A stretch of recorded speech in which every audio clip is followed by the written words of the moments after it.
का मैंने भात भरा है। नरसी भगत हित सांवरिया सेठ पर कोई भात भरने को तैयार नहीं। भाई भतीजों ने फटकार दिया। बिटिया की ससुराल में बदनामी होने लगी। भगवान द्वारकानाथ मुनीम का वेश बनाकर रामा का भात भरने जाते हैं। नरसी जी का भात विश्व प्रसिद्ध है, विश्व प्रसिद्ध है। बूढ़ी माताएं घर घर में शादी के समय इस भात को गाती है। अनेक आचार्यों ने उस भात को गाया है।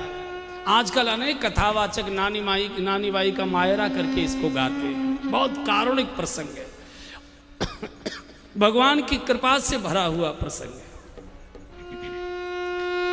कैसे कैसे भगवान की कृपा होती है, हो सकती है, इसका दर्शन है। देखिए, नरसी का भात सब लोग जानते हैं।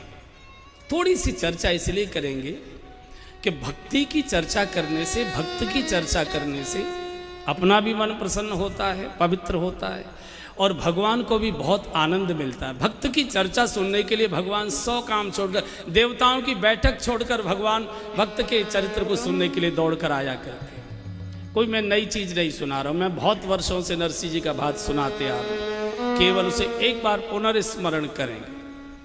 हमारे देश में एक स्टेट है गुजरात। गुजरात प्रदेश में जूनागढ़ नाम की एक छोटी सी स्टेट। उस समय हमारे देश में हुमायूं का राज्य था। जिस समय नरसी जी का जन्म हुआ है, हुमायूं राज्य था। लेकिन हुमायूं के राज्य में ये जो स्टेट थी जूनागढ़ की, ये राव मंडली के अधीन थी। वो वहाँ के छोटे से राजा थे। एक अच्छे संपन्न मेहता परिवार में नरसी जी का जन्म हुआ। इनके एक बड़े भाई थे, ये उनसे छोटे थे। पिता माता के दुर्भाग्य से इनके जन्म के बाद मृत्यु हो गई। दादी ने इनका लालन पालन किया। नरसी जी शरीर से भी कमजोर थे, बुद्धि से भी कमजोर थे, पढ़ लिख नहीं पाए। ऐसे है। बड़े भाई शरीर से भी हष्टपुष्ट थे, बुद्धि से भी प्रखर थे, तो जूनागढ़ के कोतवाल हो गए। अच्छी नौकरी, घोड़े आदि उनको मिले सरकार की ओर से, राज्य की ओर से। अब दादी ने सोचा कि बालक है, इसको तो कुछ पढ़ा लिखा नहीं, शरीर से भी कमजोर, बुद्धि भी इसकी कमजोर, कौन पूछेगा मेरे बात, तो इसको कोई पूछेगा नहीं। संपत्ति के लोभ में इस बालक को घर से निकाल देंगे। तो छोटेपन में दादी ने नरसी जी की भी शादी कर दी, विवाह हो गया।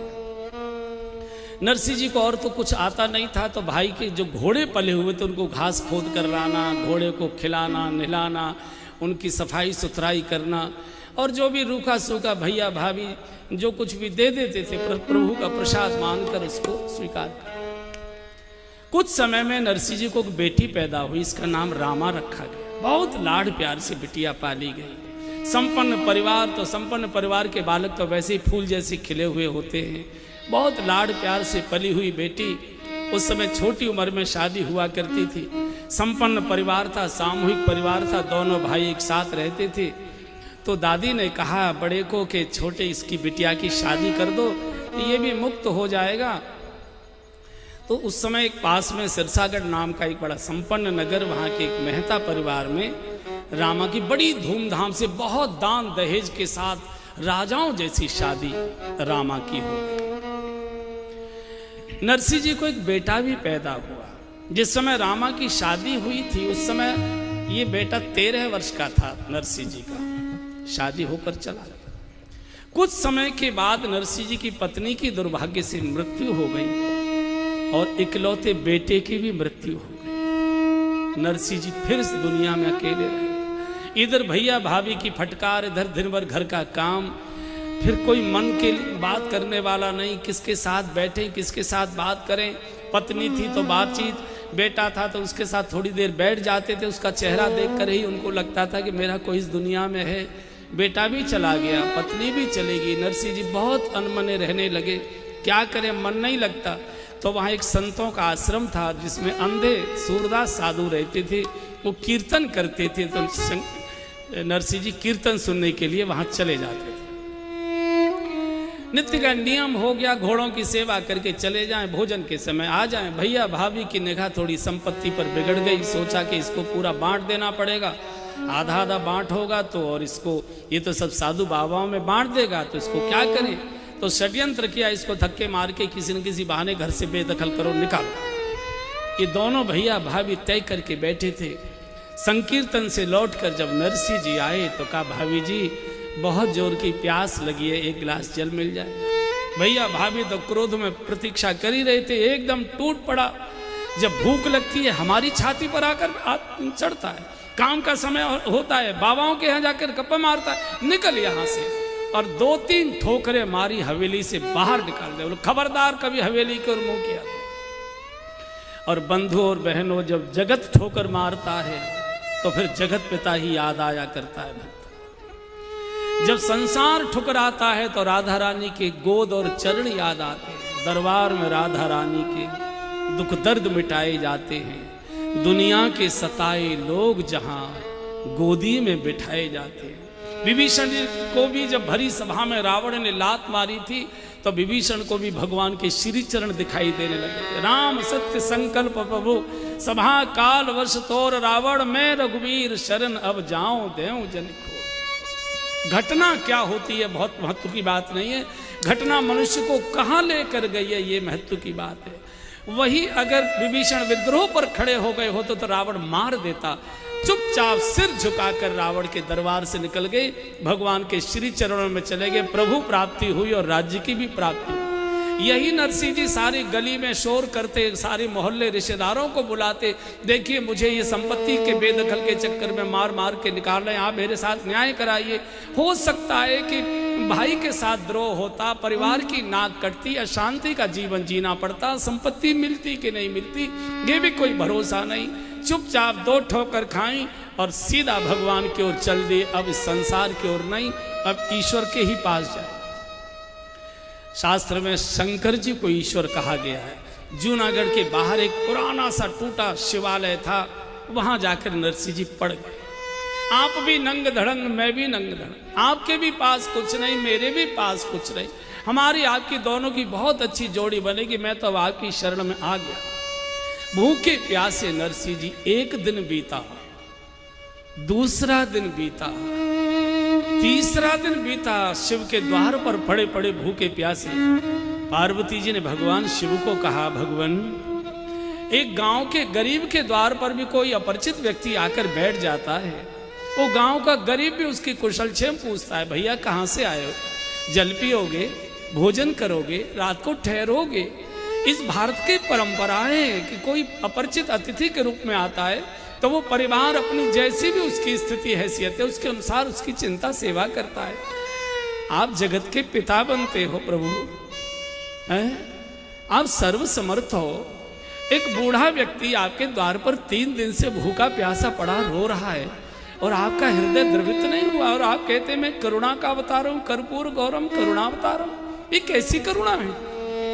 हमारे द्वार पर 3 दिन से एक बूढ़ा व्यक्ति पड़ा रो रहा है भूखा प्यासा और आपने उसकी खबर सुध नहीं ली है। एक बार पूछो तो सही क्या चाहता है, कम से कम कुछ तो उसकी व्यवस्था करो।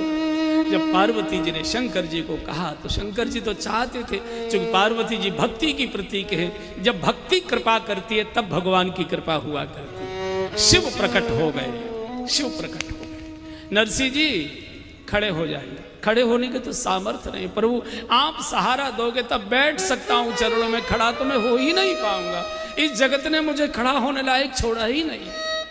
पार्वती जी ने, शंकर जी ने, दोनों ने बहुत प्यार से नरसिंह जी के सिर पर हाथ रखा, बोलो हमसे क्या चाहते हो? हमारे जैसा होता तो कहता 3 दिन से भूखा हूं, कहीं रोटी मिल जाए, एक कप चाय मिल जाए, कहीं रहने का ठिकाना मिल जाए, हम लोग यही मांगते।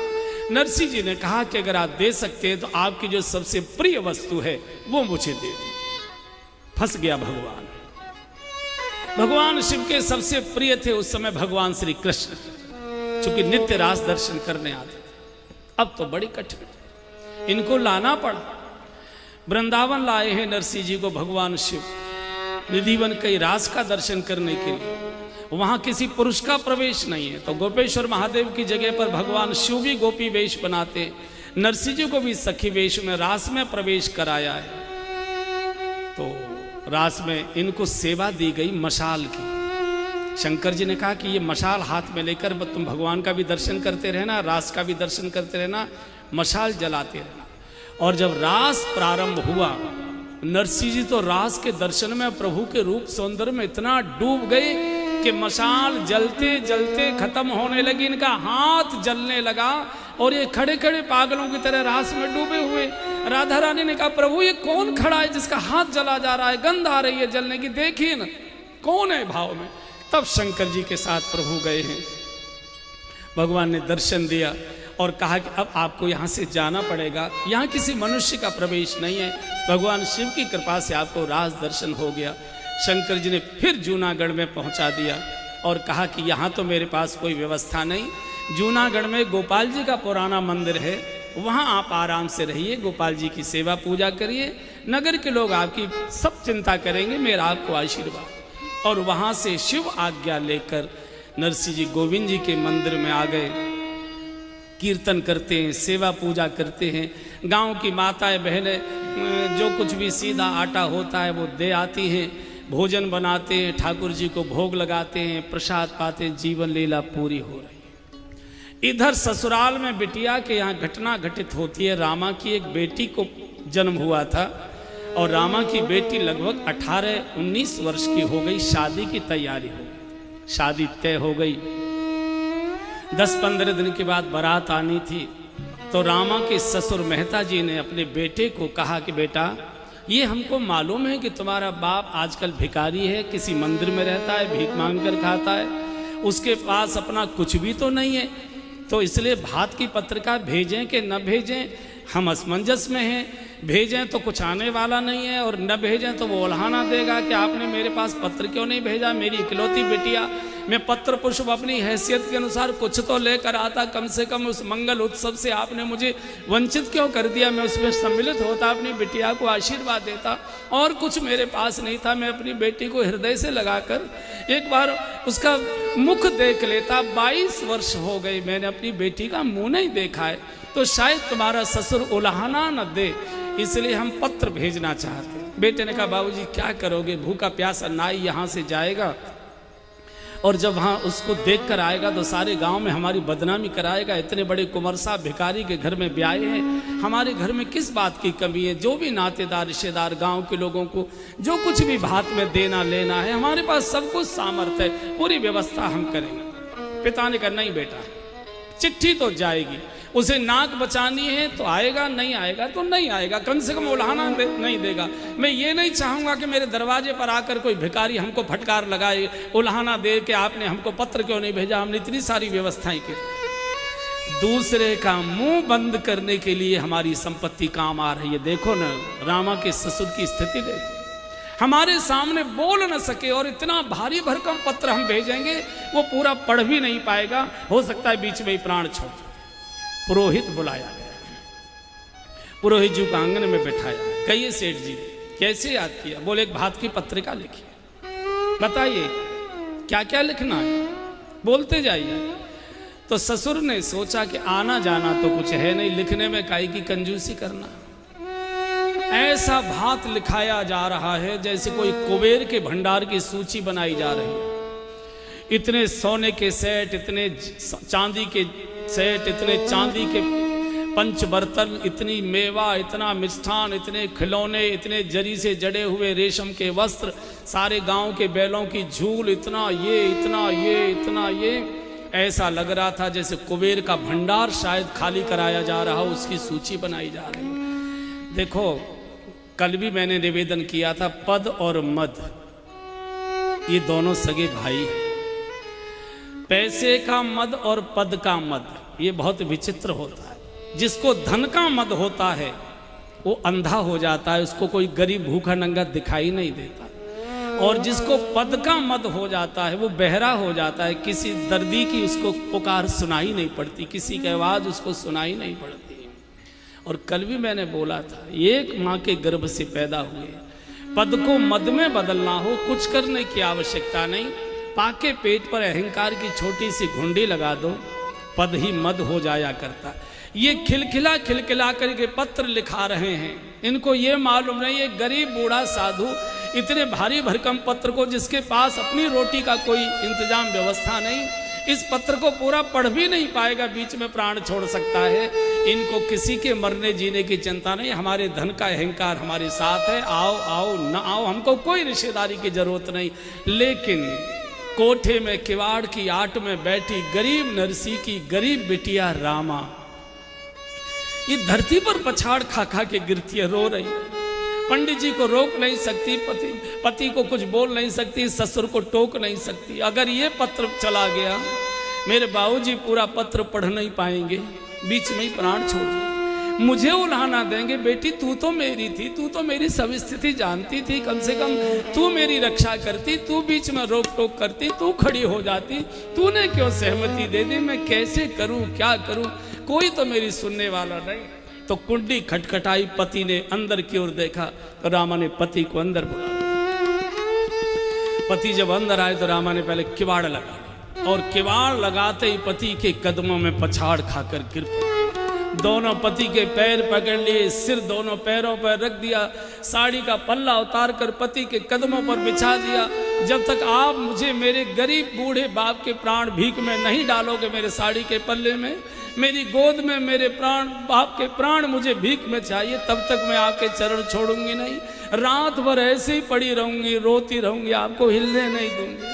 अरे कम से कम इतना सोचो कि मेरा बूढ़ा बाप गरीब साधु का जीवन जी रहा है, 22 वर्ष हो गए, मैंने अभी तक अपने बाप का मुंह नहीं देखा। आप कल्पना करिए, विवाह के बाद रामा को वापस नहीं जाने दिया ससुराल वालों ने। नहीं नहीं, हमारे घर की बहू हो चुकी है, अब हम भिखारी के यहाँ नहीं भेज सकते अपनी बहू को, हमारी गांव में बदनामी हो जाएगी। मायके की गलियां देखने के लिए माताएं बुढ़ापे में भी लालायित रहती है कि अपने गांव जाएंगे, गलियां देखेंगे, पुराने पुराने पेड़ देखेंगे, पुराने पुराने लोगों से मिलेंगे। मायके का भाव ही ऐसा हुआ करता है। 22 वर्ष हो गए, माँ नहीं देखी। रामा को यह मालूम नहीं है कि मेरी माँ की मौत हो चुकी है। रामा को यह भी मालूम नहीं है कि 13 वर्ष की अवस्था में मेरे भाई की मौत हो चुकी है। क्योंकि माँ की मृत्यु का भी पत्र आया था ससुराल, भाई की भी मौत का भी पत्र आया था ससुराल, लेकिन ससुराल वालों ने दिया नहीं पत्र को, सूचना भी नहीं दी कि तुम्हारे घर ऐसा ऐसा हो गया है। इसको बेचारी को कुछ मालूम नहीं कि मेरी माँ नहीं है, मेरा भैया नहीं रहा, 22 साल हो गए, मैंने बाप का चेहरा नहीं देखा। अरे ये पत्र वहाँ मत भेजो, मैं जाऊंगी पत्र लेकर, मैं भात न्योती के आ जाऊंगी, आपकी रस्म पूरी हो जाएगी। आपको जो कुछ भात पहनाना है, जो कुछ आपको अपनी नाक ऊंची करनी है, शहर में आपको अपनी जय जयकार करानी है, मेरा सारा ट्रंक, मेरे सारे लॉकर, मेरा सारा जेवर, मेरे सारे कपड़े सब लुटा दीजिए, मुझे कुछ नहीं चाहिए। मैं तुम्हारे घर में बर्तन मलकर, नौकरानी बनकर, मेहरी बनकर जीवन काट दूंगी, लेकिन ये पत्र मत भेजो, मेरा बाप पढ़ नहीं पाएगा, प्राण छोड़ देगा। कम से कम मेरे मायके के दीपक को बचा रहने दो, जिसके आधार पर मैं कभी कभी मायके में जाने की इच्छा कर सकूं। बिना बाप के मायके में कौन बुलाता है हमको? माँ होती है तो बुला लेती है, बाप होता है तो बुलाता है, भैया भाभी का तो कोई भरोसा नहीं, बुलाए कि ना बुलाए, मेरा बाप कम से कम जिंदा। बेटी बाप के लिए बहुत रोया करती है। ससुराल में बैठी बेटी हमेशा पिता की चिंता करती है, मेरे पिता स्वस्थ रहे, मेरे पिता प्रसन्न रहे। उसका कारण मायका बाप के कारण होता है। शब्द तो मायका है, लेकिन मायका माँ के कारण नहीं माना जाता, मायका बाप के कारण से माना जाता। जब तक बेटी का पिता जिंदा रहता है, तब तक बेटी सीना तान कर अधिकार पूर्वक मायके में आ सकती है, जा सकती है, कोई रोक टोक करने का साहस नहीं करता। लेकिन पिता की मृत्यु के बाद माँ चूंकि भैया और भाभी के अधीन हो जाती है, तो मायका फिर भैया भाभी की इच्छा से मिलता है, अधिकार पूर्वक नहीं मिलता। इसलिए आपने देखे होंगे प्रसंग, जब किसी की माँ की मौत होती है, बेटी रोती तो है लेकिन अपने को संभाल लेती है। लेकिन जब उसको समाचार मिलता है कि मेरे पिताजी नहीं रहे, मेरे पिता की मौत हो गई, इतना रोती है, इतना रोती। और जब पहली बार पिता की मृत्यु पर अपने मायके में आती है, दहाड़ मारती आती है, हाँ करती आती है, और सबसे पहले अपने घर के मुख्य द्वार पर पछाड़ खाकर गिरती है। बहुत देर तक देहली पर पड़ी रहती है। उसको लगता है अब ये देहली मेरे लिए पराई हो गई, अब इसमें मैं स्वेच्छा से नहीं आती, आज सकती जा सकती। इसलिए बाप के लिए बेटी बहुत रोया करती है। हमारे पूज्य बापू कई बार सुनाया करते हैं कि किसी की बेटी को दुख देना हो, कुछ करने की आवश्यकता नहीं, उसके पिता को गालियां दे दो, बिटिया के पिता को अपशब्द कह दो, उसको अपमानित कर दो, बहू सब कुछ सहेगी, लेकिन मेरे बाबूजी को कोई कुछ बोले बहू सहन नहीं कर पाती, बिटिया सहन नहीं कर पाती। सास के पास जाएगी, पैर पकड़ेगी, रोएगी, माफ़ी मांगेगी, माता जी मुझे डांट लो, मुझे फटकार लो, मुझे भूखी प्यासी रख लो, मत बहू का दर्जा मुझे दो, मुझे नौकरानी जैसा मान लो, लेकिन मेरी सौगंध आपको लगे मेरे बाबूजी को कुछ बोलना नहीं, आपको पाप लग जाए। मुझे मालूम है कि मेरे गरीब बाप ने कैसे कैसे कर्जा करके मेरे हाथ पीले किए। मुझे मालूम है कि आपके दरवाजे के चक्कर काटते काटते मेरे बूढ़े बाप की एड़ियां घिस गई थी, तब मेरी शादी हुई। अभी तो मेरे बाप की पीठ से कर्जे का बोझ नहीं उतरा है। दिन भर भूखी रोती रहेगी, सारे घर को भोजन बना के खिला देगी, लेकिन बाप के लिए किसी ने बोला है बेटी के मुंह में टुकड़ा नहीं जाता। विधाता ने इस सृष्टि में बहुत सारे पवित्र नाते बनाए हैं, लेकिन जितना पवित्र नाता बेटी और बाप का बनाया है, इकलौते बेटे की मौत हो जाती है, बाप नहीं रोया करता, छाती पर पत्थर रख लेता है। सारा गांव मोहल्ला रोता है, लाश को आंगन में देखता है, सारा गांव फूट पड़ता है, लेकिन बाप अपनी छाती पर पत्थर रखकर आंसुओं को पी लेता है। लेकिन वही बाप जब पहली बार अपनी बिटिया को हाथ पकड़कर ससुराल के लिए डोली में बिठाता है, ऐसे रोता है जैसे कोई बच्चा अपनी माँ के लिए रोया करता है। उसका कारण सारे परिवार का पालन पिता करता है और पिता का पालन उसकी बिटिया करती है। सबसे कारुणिक प्रसंग होता है जिस समय कोई पिता अपनी बेटी को ससुराल के लिए बिठाता है। बड़े बड़े पद वाले, बड़े बड़े पैसे वाले, बड़े बड़े गंभीर स्वभाव वाले, जो कभी खुलकर हंसते भी नहीं है, बड़े बड़े पदों पर जो बैठे हुए, वो भी जिस समय अपनी बेटी को पहली बार ससुराल के लिए डोली में बिठाते हैं, ऐसे हिलकी भर भर कर रोते। सुप्रीम कोर्ट का जज होगा, मिलिट्री का बड़ा अफसर होगा, जिसके चेहरे पर कभी मुस्कान भी नहीं आती है, वो भी जब बेटी को अपनी डोली में बिठाता है फूट पड़ता है। जब बेटी छाती से लगकर बाप से रोती है, उसी बिटिया की साड़ी के पल्ले में मुंह छुपाकर वो बाप कैसे रोता है। और जिस समय बाप रोता है, घर की एक एक ईंट रोने लगती है, पक्षी रोने लगते हैं, वृक्ष के पत्ते रोने लगते हैं। आज हमारी लाडली जा रही है, आज हमारी बिटिया जा रही है, आज हमारे घर की रोशनी जा रही है, आज हमारे घर का खिलौना जा रहा है। और जो बाराती खड़े होते हैं वहाँ दुल्हन को विदा करने के लिए, उनके भी रूमाल बाहर निकल आते। जब पराई बेटी को रोते हुए देखते हैं बाप से मिलकर, उनको लगता है आज इस बाप को रुला कर जा रही है, कल मेरी बेटी मुझे रोता छोड़कर चली जाए, मेरा आंगन सूना हो जाएगा। हर एक के रूमाल हाथ में आते, सिसकियां भरते हैं, रोते हैं बेटी और बाप। आज नरसी जी के लिए इतना रो रही है रामा, इतना रो रही है, मैं पैर ना के चरण छोड़ूंगी। एक बार अपने मुख से कह दो कि बस मैंने तेरे पिताजी के प्राण भीख में दे दिए रामा, इतना बोल दीजिए बस मैं आपके चरण छोड़ दूंगी। कम से कम मेरे मायके के दीपक को मत बुझाइए, इतनी कृपा कर दो, मैं चली जाऊंगी, मैं जाकर भात नौत कराऊंगा, आप किसी को मत भेजो, गांव में किसी को पता नहीं लगेगा, मैं जाऊंगी। यहां से पत्र चला, नाई पत्र लेकर चला तो रामा ने अंदर बुलाया कमरे में, कहा चौधरी साहब मेरे मायके में जा रहे हैं, मेरे बूढ़े गरीब पिता आपको मिलेंगे, पत्र तो उनको देना, लेकिन पत्र देकर ये कहना कि पत्र तो केवल रस्म के लिए भेजा गया है, आपको कोई सामान लाने की चिंता नहीं करनी, हो सके तो एक बार आप बिटिया के चौक पर आकर खड़े हो जाइए। बेटी ने बहुत लालसा से कहा है कि एक बार मैं छाती से पिता की लगकर रोना चाहती हूँ, इन आंखों से मैं अपने बूढ़े बाप को देखना चाहती हूँ, मेरे बाबूजी कैसे लगते होंगे, 22 साल से मैंने अपने बाप को देखा नहीं, बस आपको बेटी ने याद किया, एक बार उसको आशीर्वाद देने के लिए उसके चौक पर खड़े हो जाइए, बस बिटिया की इतनी इच्छा, मेरी ओर से मेरे बाबूजी को कहना।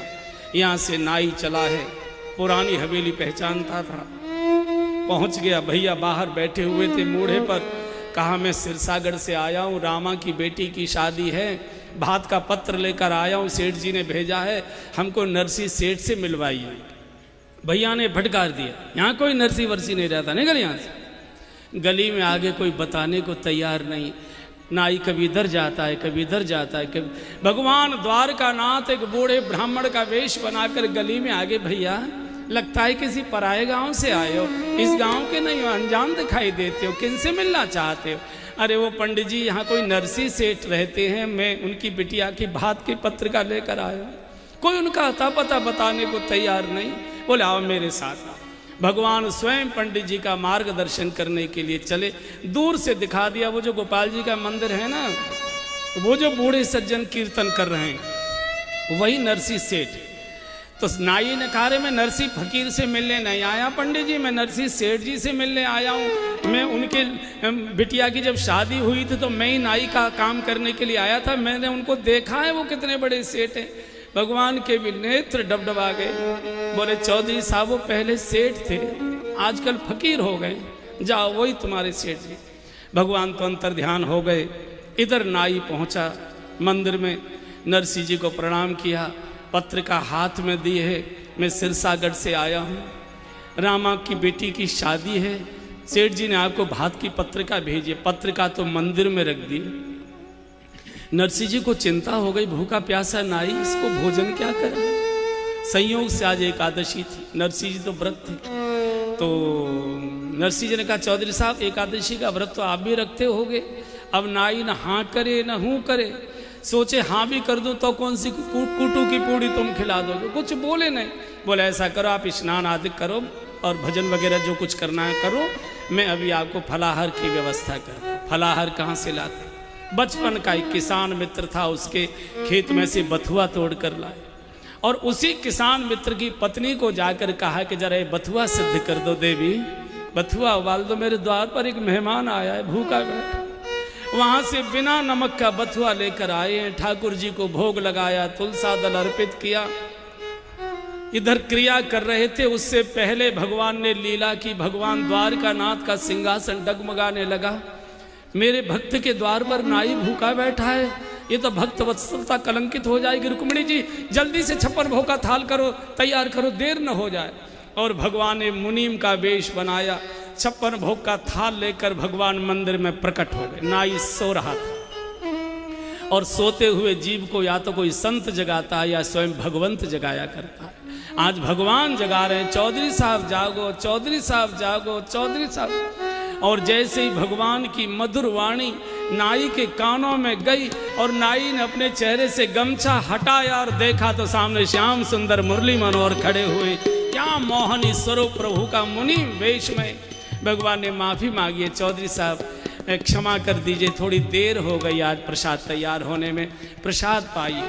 और जब 56 भोग का कांचन का थाल भगवान ने परोसा है, नाई तो दंग रह गया, ऐसा भोजन कभी देखा भी नहीं। करने की तो बात क्या है, सुगंध की लपटें आ रही हैं। प्रभु पंखा लेकर बैठ गए, नाई की हवा कर। ये सेवा नाई की नहीं हो रही है, सेवा नरसी जी के भजन की हो रही है। नाई ने भोजन किया, एक पस मोहरें भगवान ने भेंट में दे दी। बोले चौधरी साहब ये आपकी भेंट है, हमारे सेठ जी आजकल रुपया पैसा छूते नहीं है, उन्होंने छूना बंद कर दिया है, लेन देन का सारा काम मैं ही देखा करता हूँ, मुनीम के ऊपर उन्होंने सब छोड़ दिया है। ये आप अपनी भेंट लीजिए और अपने सेठ जी को जाकर कहना है कि भात पहनने की तैयारी करें, हम लोग ठीक समय से भात पहनाने आएंगे। और हाँ आप नाराज हो तो एक बात और कह दूँ। बोले हाँ कहो।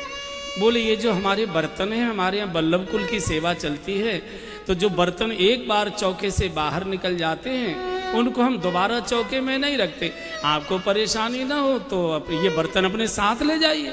कांचन के पात्र नाई तो गदगद हो गया, इतनी दक्षिणा तो जीवन में न कभी मिली न कभी मिलने वाली। भगवान तो अंतर ध्यान हो गए, भरा पेट नाई खर्राटे लेकर सो रहा है। इधर संकोच में डूबे नरसी जी फीके बथुआ को लेकर थाल लेकर खड़े। चौधरी साहब, चौधरी साहब, अरे सेठ जी सोने दो, नींद आ रही। अरे भैया प्रसाद पालो। नहीं नहीं मुझे भूख नहीं लगी, मेरा पेट भरा है। नरसी जी को लगता है कि शायद मेरी गरीबी पर तरस खाकर कह रहा भैया कोई बात नहीं, ये ठाकुर जी का प्रसाद है, साधु के द्वारा तैयार किया, प्रसाद पालो। गमछा उठाकर कहा तो सेठ जी क्या बात करते हो, अभी तो मैंने भोजन किया है। भोजन भोजन कहाँ से कर लिया? अरे बोले आपका मुनीम था ना, वो अभी 56 भोग करा कर गया और ये देखो दक्षिणा भी दे गया है और बर्तन भी छोड़ गया। और जैसे ही कान चल गए पात्र देखे, नरसी जी के हाथ से बथुआ का थाल छूट पड़ा। ये और कोई नहीं मेरे द्वारका नाथ आज नौकर के नौकर बनकर आए। विषयांतर कर दिया। नरसी जी ने यहाँ से नाई को विदा किया है और इतना कहा है कि मेरी बेटी को बस इतना कहना, बिटिया तेरे बाप के पास लेने देने को तो कुछ नहीं, एक बार इन बूढ़ी आंखों को बंद होने से पहले अपनी बिटिया को मैं देखना चाहता हूँ। निगाह भरकर मैं अपनी लाली को देखना चाहता हूँ, मेरी बेटी कैसी लगती है। एक बार हृदय से लगाकर उसे दुलार करने की मेरी इच्छा है। फिर मेरा शरीर छूट जाए, एक बार अपनी बिटिया को देखूंगा, बस मेरी प्रतीक्षा करे। नाई तो इधर आ गया, भात की पत्रिका लेकर भैया के द्वार पर गए, फटकार दिया। चाचा के द्वार पर गए, फटकार दिया। सब रिश्तेदारों के द्वार पर गए, सबने फटकार दिया, सबने कह दिया अब अपने भाई बाबाओं के पास जा। और सबकी फटकार खाकर नरसिंह जी आ गए गोविंद जी के चरणों में, पत्रिका भगवान के चरणों में रख दी और रो रो कर नरसिंह जी कहने लगे, गोविंद ये मेरी बेटी का भात नहीं है, तेरी बेटी का भात है। जाएगी लाज तिहारी गोविंद मेरो कचुनाए बिगड़े। दुनिया जानती है नरसिंह गोविंद जी का हो चुका है, मैं तो आपके चरणों में अर्जी लगा सकता हूँ, मर्जी आपकी है, जो चाहे निर्णय करना। नरसिंह जी रो रो कर पुकारते, अर्जी हमारी मर्जी तुम्हारी, अर्जी हमारी और हम कर क्या सकते हैं। अर्जी तुम्हारी हे नंद नंदन बांके बिहारी, अर्जी हमारी मर्जी तुम्हारी हे नंद नंदन बांके बिहारी, अर्जी हमारी।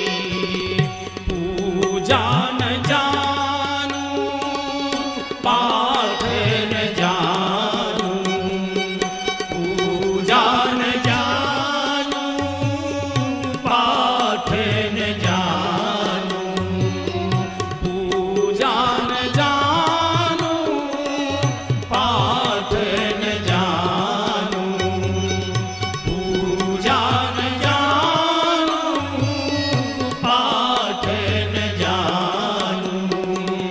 हे श्याम सुंदर मदन मुरारी, हे नंद नंदन बांके बिहारी, अर्जी हमारी मर्जी तुम्हारी हे नंद नंदन बांके बिहारी, अर्जी हमारी।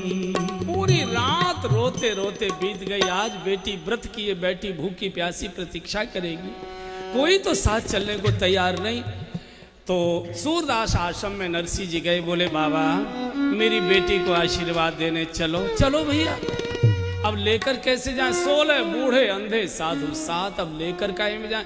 उसी किसान मित्र के घर गए, भैया अपनी गाड़ी बैल दे दो। नरसिंह जी सब आपके ले लो।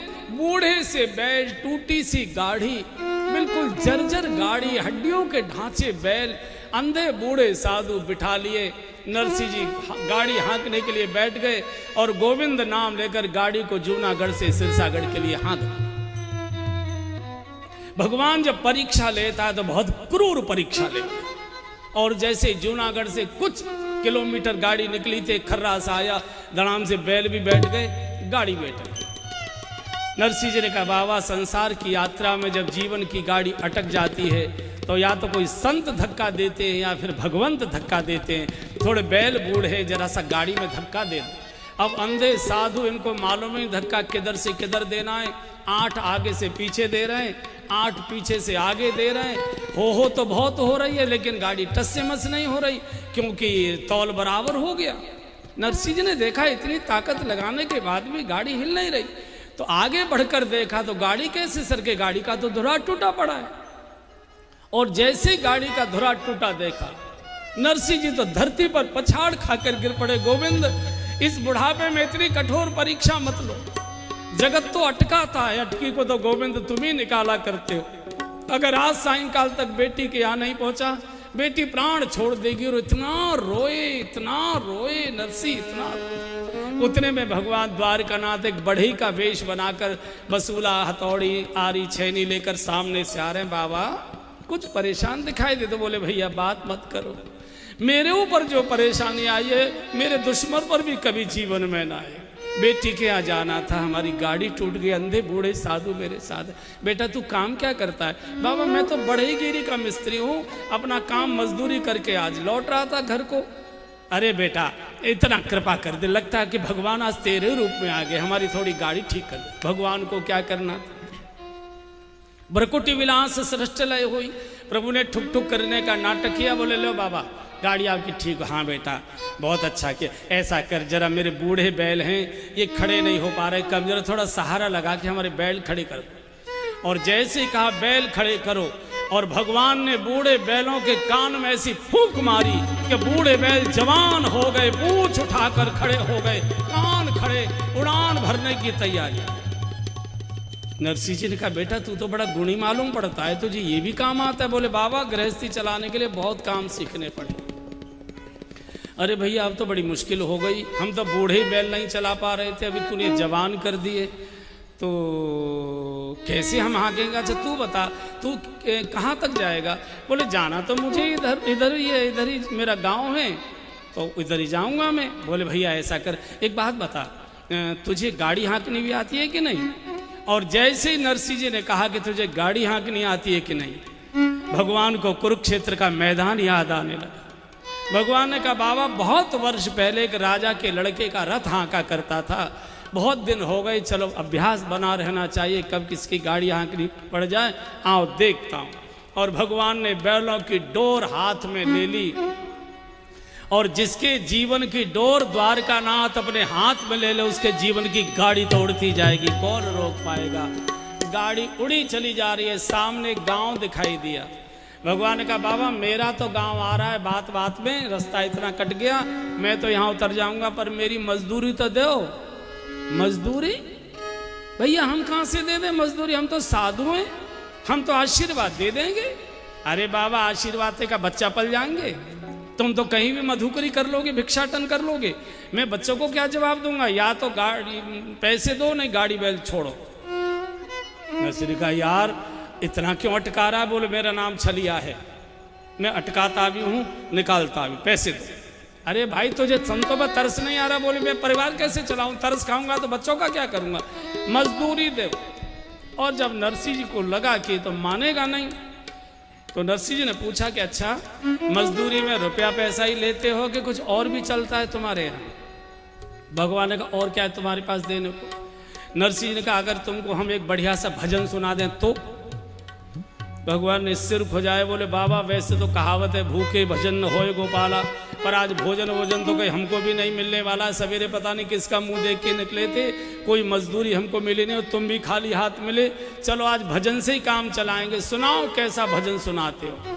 सभी संतों ने अपना अपना वाद्य यंत्र कसा, नरसिंह जी ने एक तारा कसा और मजदूरी में भगवान को भजन सुनाने लगे। दीनन के नाथ दयाल हो भजो राधे गोविंदा, दीनन के नाथ दयाल हो भजो राधे गोविंदा, राधे गोविंदा भजो राधे गोविंदा, राधे गोविंदा भजो राधे गोविंदा, राधे गोविंदा भजो राधे गोविंदा, राधे गोविंदा भजो राधे गोविंदा, मुरली मन